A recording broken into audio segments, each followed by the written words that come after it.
Most modern day hose bibs are what you call a silcock. That flange right there rests up against the outer exterior of the home, and this one has a male adapter soldered onto the pipe that screws into it. But I have another one that looks identical to it that solders on, and this is why you never try to unscrew one of these off of the pipe.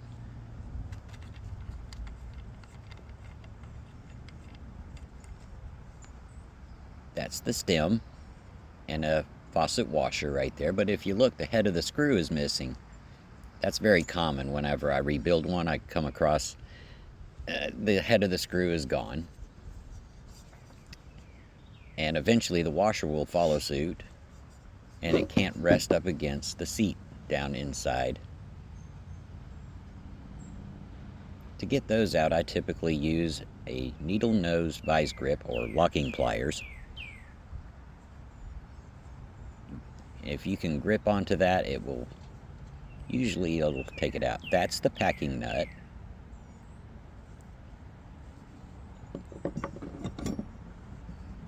You can tighten the packing nut to stop a leak coming out from below the handle. Now this is a stop valve, and the interesting thing about these is they function pretty much the same way as a hose bib does, and they can be rebuilt as well. Same way. There's a bib screw, faucet washer, and there's a seat down inside it.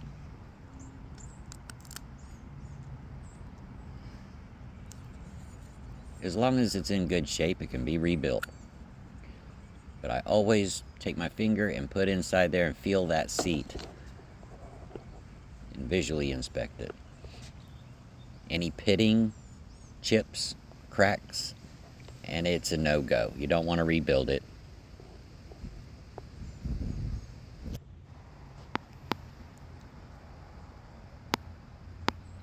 I don't like to rely solely on visual inspections. I like to use my finger. You'd be surprised how you can feel the slightest little imperfection with your fingertip. But yes, these can be rebuilt as well. This is a Woodford brand wall hydrant. That's a vacuum breaker.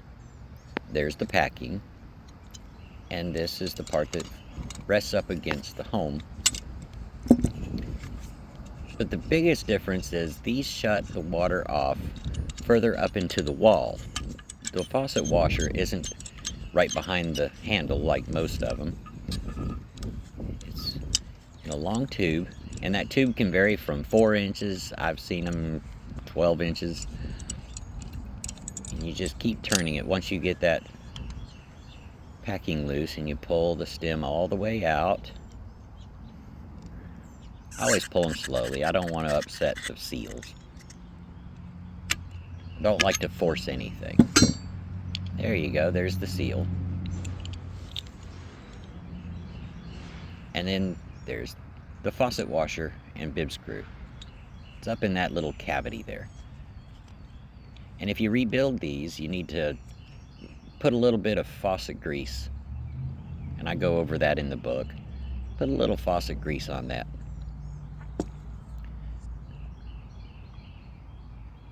See the bib screw and the faucet washer? So yes, these can be rebuilt, but a lot of times you don't want to just change the faucet washer. You want to change the little seals that come with it as well. If they dry rot, they just won't seal right.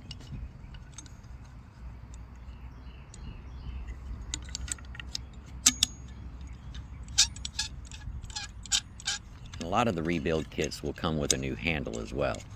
Now that vacuum breaker on top can also be replaced.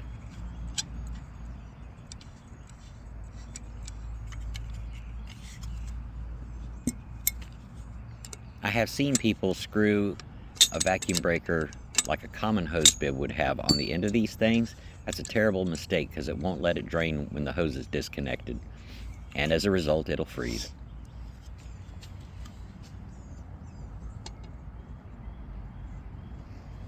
They say freezeless, but they aren't freezeless if you leave the hose on.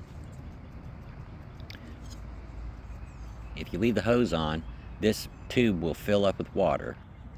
When it is used, If the hose is left on, it cannot drain.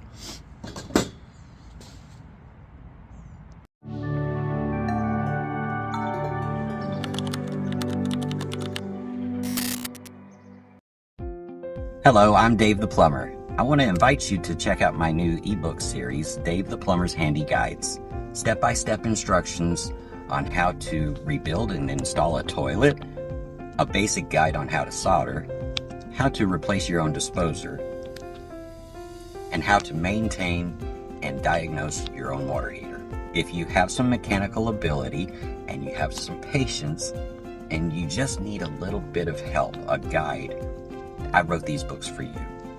The first time you are able to use one of these videos to not have to call a plumber, it will save you many times more than the cost of the ebook. So I invite you to check it out. If times are tight, this may help you. Thank you.